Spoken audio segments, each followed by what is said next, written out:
Gold. The mere mention of a find could cause a rush to wherever that remote location may be. Much of the history of the western United States was driven by the search for the precious metal, and Wyoming was no exception, although in 1867, Wyoming was part of the Dakota Territory and was among the wildest and least known parts of the continent. News broke to the country in July of 1867 of a new gold strike in a remote, little-known part of the country.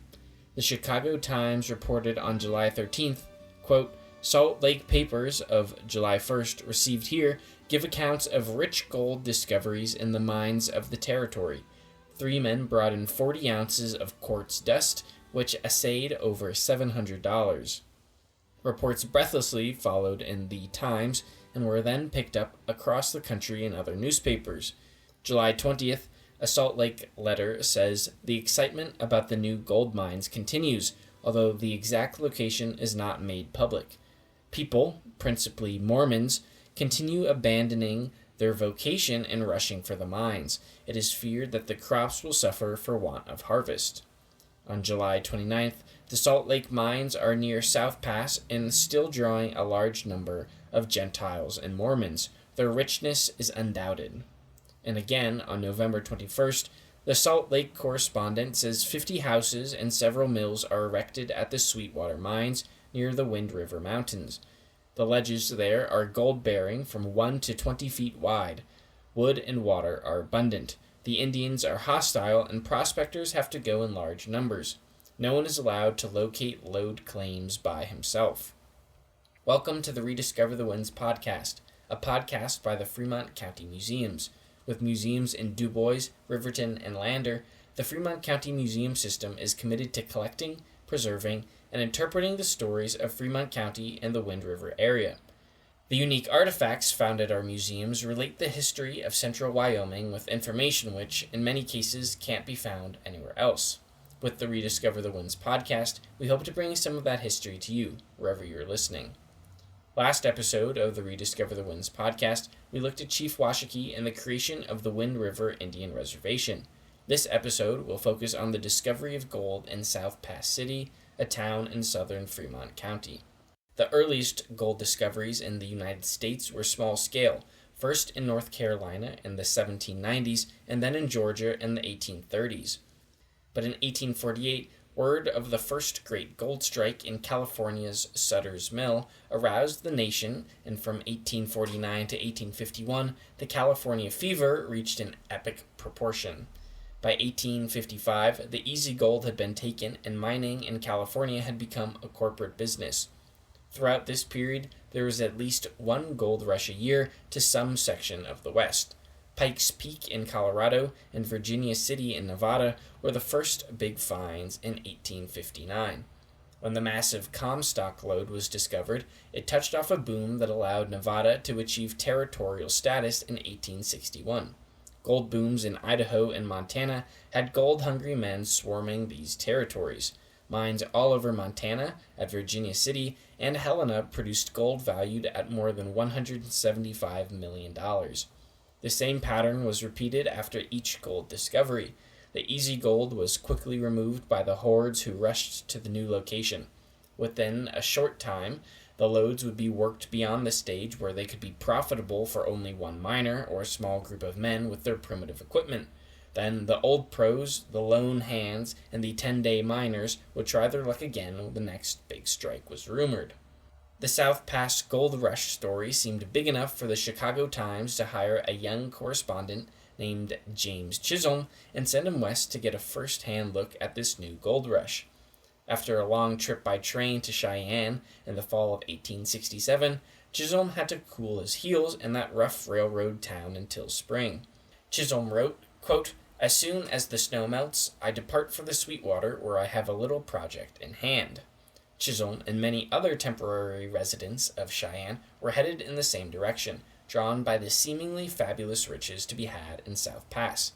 During the height of the Emigrant Trail era, roughly 1835 to 1860, hundreds of thousands of people trekked across the country to start new lives in Oregon, California, and Utah. The routes weaved across Kansas, Missouri, Nebraska, and Wyoming, but they all converged at South Pass, a broad gap in the Rocky Mountains where the Sweetwater River flowed east. South Pass was the only practical route for wagons to head west. Many of the people following the trail through the mountains were gold seekers on their way to the huge gold strikes of California. The first rumors of gold in the South Pass area were in the 1840s, and though some miners panned the Sweetwater River and other streams, the promise of greater reward and less risk led the majority of gold seekers to continue west to California. The first sizable gold strike in the area took place in the spring of 1867, when a party of troops and Mormon workers from Fort Bridger, a sizable army post about 200 miles southwest of South Pass, found a ledge of quartz and gold, which they named the Carrizo Lode. It was this find that set off the news frenzy in Salt Lake. The area became known as the Sweetwater Mines, and in 1868 the gold rush took off. At that time, only two forces on the western frontier were capable of initiating such a dynamic migration: gold and the railroad. South Pass had been a major corridor for travelers, but it had never been a destination for settlement until the discovery of gold. As long as the gold remained both abundant and easy to collect, the Sweetwater mines boomed. The initial rush was to find the surface gold, flakes that ended up eroding out of the cliffs and ledges and collecting in streams. To get this gold, men would put ore into a large metal pan with water. The more dense gold would settle to the bottom, while the sand, mud, and gravel would be washed over the side, leaving the gold behind. This method was known as placer mining. This gold was found much more easily and was quickly panned out. These placer miners would then drift away from South Pass to other Rocky Mountain gold strikes. The weather was also a major issue for travelers to the mining district, but as soon as they were able, miners and businessmen flooded into the area. The explosive growth of a new town called South Pass City prompted the Dakota Territory Legislature to name it the county seat of the newly organized Carter County. A letter from South Pass City in March of 1868 reported, quote, "I do not deem it necessary at this time to speak of the extent or richness of our mineral veins. That we have them of extraordinary value is a well-established fact. This city will soon take rank among the magic cities of the West. A number of commodious buildings are already up, awaiting the finishing touch of the painter before being occupied. Billy Wilson's hotel and saloon are nearly finished, Lightburn and Company's large stores nearly finished, as is the warehouse of Joseph Marion, besides many other buildings of less dimension." End quote. Another letter from a W.G. Smith stated, quote, "There are now congregated in the new mining region between 3,000 and 4,000 people, but few goods have arrived and provisions are high. Flour $30 per hundredweight, bacon 50 cents, sugar and coffee 75 cents. There are some 8 or 10 buildings partially completed, and the chief occupation of those there consists in the endeavor to sell lots or quartz loads to the newcomers." Smith's letter claimed that there were between 3,000 and 4,000 people in the area. Modern historians using census data and other sources say that the actual number was most likely between 1,500 and 2,000 people, still a large number swarming into an area that previously had very few inhabitants. While South Pass City boomed, 2 strikes in nearby locations attracted similar attention. Several miles away, the town of Atlantic City sprang up in the spring of 1868, named Atlantic City as it was on the Atlantic Ocean side of the Continental Divide. Established on the banks of Rock Creek, it attracted more hard rock miners rather than placer claims. Several mines used the water from the nearby Rock Creek to run ore-crushing machines called arrastras. Atlantic City grew to a population of several hundred by 1869 and boasted many stores and businesses. It also became a center for mining support industries like freighting, logging, timber cutting, and blacksmithing. The second nearby gold strike was in a gulch several miles from Atlantic City. Though smaller, this strike was still large enough to draw around 100 people to create a town known as Hamilton City. No large lodes were found there, and over time, the town began to be called Miner's Delight, the name by which it is still known today. Miners scoured every gulch, stream, and draw for miles around the mining district and along the Sweetwater River, looking for gold-bearing claims. Not many were found. Mining was harsh there in the Sweetwater district. The high elevation made the weather harsh and unpredictable. The wind was constant and fierce. Getting supplies was an arduous journey by freight wagon from the nearest railhead in Bryan, Wyoming. Mail service was slow and sporadic. The summer season was very short, and the winters were very long, cold, and snowy. Most mines and all placer claims stopped work once the serious snow and cold came. There was a significant push to get a rail line extended north from the Union Pacific tracks to the South Pass area, and that might have happened if the gold was more abundant, the weather not so prohibitive, and the danger from Native Americans not so common. Native Americans were generally tolerant of the massive number of emigrants who were typically very well armed and traveling through their territory in the South Pass area along wagon trails. Though they frequently disrupted and hunted the game in the area, the local natives could survive as the emigrants kept moving through the area. Following the gold strike, however, more and more miners arrived and settled permanently into the area. While the Shoshone people led by Chief Washakie were generally accepting of the ever-growing number of migrants arriving in the region, many of the other tribes in the area were not. The Arapaho, Cheyenne, and Lakota Ward tribes frequently raided isolated mining parties, often killing them. It was this threat of violence that had kept earlier mining attempts away from these areas. The Chicago Times reporter James Chisholm was still making his way to the mining district from the railroad at Green River in 1868. He writes in his journal, quote, "Early in the day we encountered an Irishman from South Pass who had a great deal of fearful warning to give us regarding Indians and cautioned us against going on alone." End quote. 2 seasons of mining in the area had resulted in the deaths of at least 70 prospectors, woodcutters, freighters, and even children at the hands of native war parties. These lurid stories made the national newspapers, and there was pressure on the government to act to protect the miners. Territorial Governor John Campbell knew that once spring came, mounted tribal warriors would again be on the move. In response to the ongoing attacks, Camp Auger, a subpost of Fort Bridger, was established in June of 1869. The camp was located along the banks of Dickinson Creek, where the town of Lander is today. Captain Frederick Pfister, 2 officers, and 69 men arrived and began building the camp. They had a hard mission, as they were also charged with protecting the newly established Wind River Reservation and the Shoshone people from war parties as well. Hostile war parties were not only attacking miners, but also raiding and killing the peaceful Shoshone. Chief Washakie demanded U.S. military protection for his people if he was going to be confined to the reservation. Only having 69 troops trying to patrol the reservation, which stretched from the North Fork of the Paposia River to the Bighorn Basin, was already a challenging enough task, but then having to respond to attacks in the mining district, a good 30-mile ride from the Camp Auger, proved an impossible task. Due to continuing hostilities, it became apparent a larger military presence was needed to protect both the miners in the Sweetwater District and the Shoshone on the Wind River Reservation.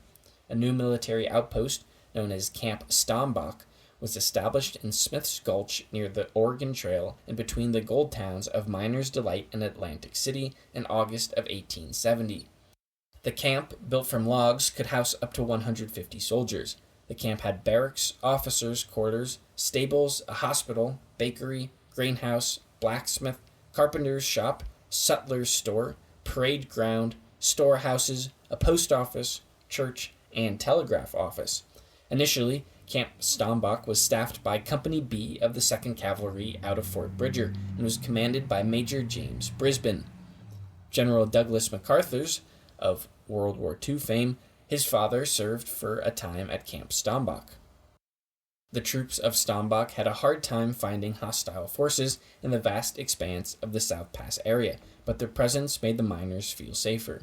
Despite the efforts made by the Army to protect the further growth of the South Pass City mining district, some were beginning to question the extent of gold in the area.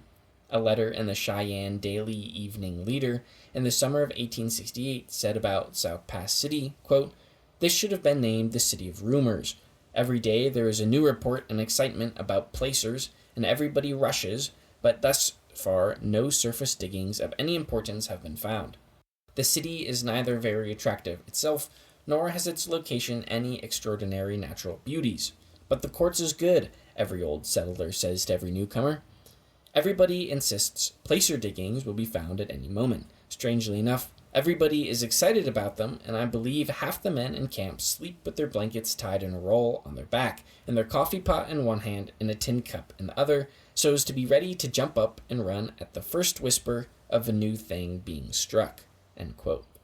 By late 1868, when the previously mentioned Chicago Times reporter James Chisholm had finally arrived at South Pass City, the boom had peaked and was rapidly tapering off. He wrote, quote, "Well, the excitement has all died away, and the Sweetwater has been voted by unanimous disappointed bummers a humbug. Still yonder it lies, waiting a proper inspection." Sweetwater was not so much the humbug, however, as the inexperienced incapables who went there with no money and no knowledge, the crowds of busted individuals who thought gold could be gathered like pebbles. Chisholm also wrote of the town in South Pass, "The actual residents number not over 50 or 60, as a large number had left the mining district that summer to work on the railroad line being laid west of the Green River, according to Green River newspapers. There are some 50 dwellings, but the greater part of them are either forsaken or were never inhabited. I see a number of stores on Main Street with attractive fronts. One has to seek for the inhabitants principally among the humble-looking dwellings built of logs or rubble stone which dot the back of the hill." Chisholm wondered about the men that would take on the hard life of a miner in the West, again writing that, quote, "It is an established fact that sailors never like the sea. The same might apply to the restless rovers in this country. I have talked on the subject with all kinds of men who have passed the fairest portion of their lives in the West, and the unanimous opinion of all is, it's a dog's life. Why is it, one would ask, that so many of these men, when they go back east again, come back dissatisfied and resume their Western life? A Western man who has lived in the mountains for years, speculating in mines, bullwhacking, ranch-keeping, making piles of money one day and then losing it the next, will go back to the States in a poorer plight than he had left them, but he will rarely remain there long. No, he wanders back to the mountains again. He says, 'Oh, damn the streets, I couldn't live there again.'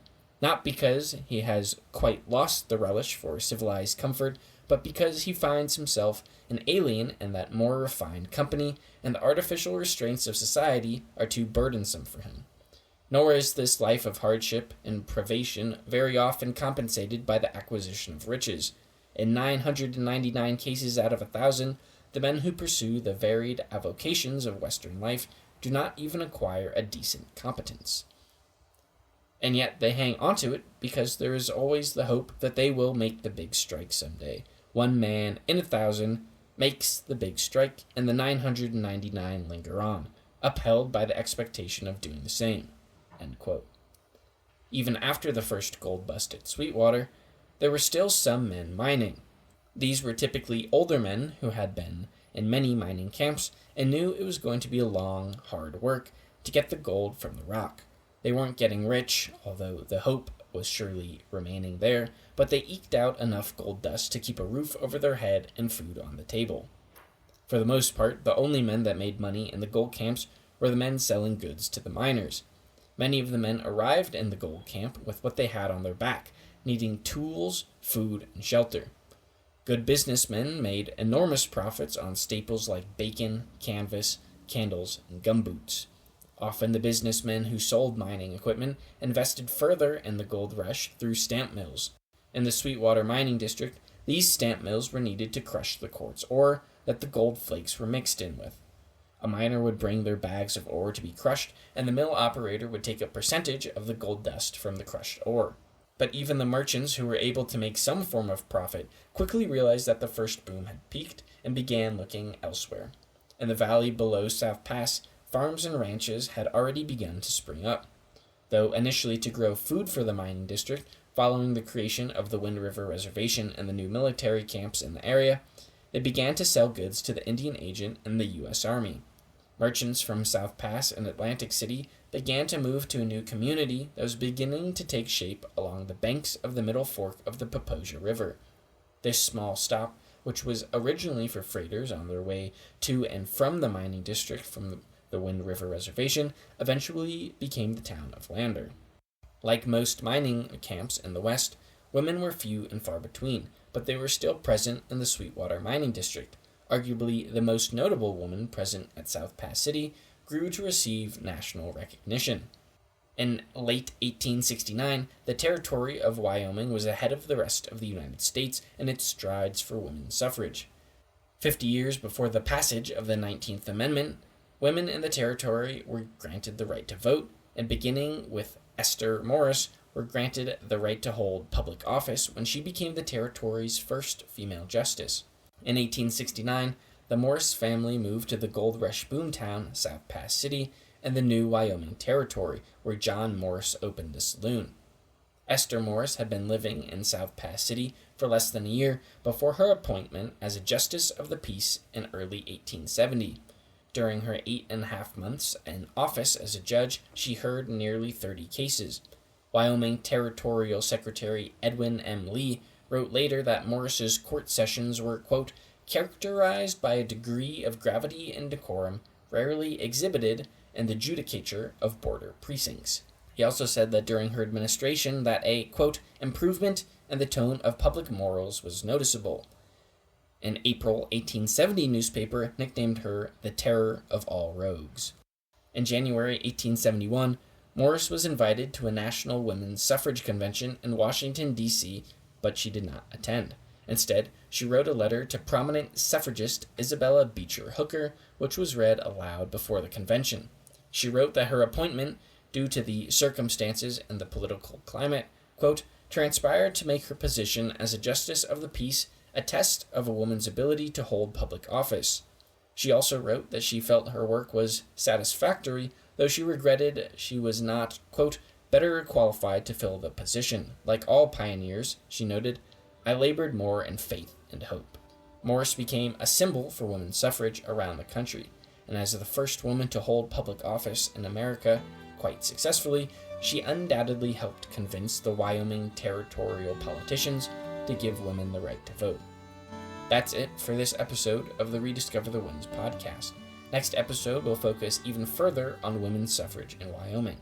If you want to help keep this podcast up and running, please consider donating to the Wind River Cultural Center's foundation. Visit their website, www.windriverccf.com, for more information.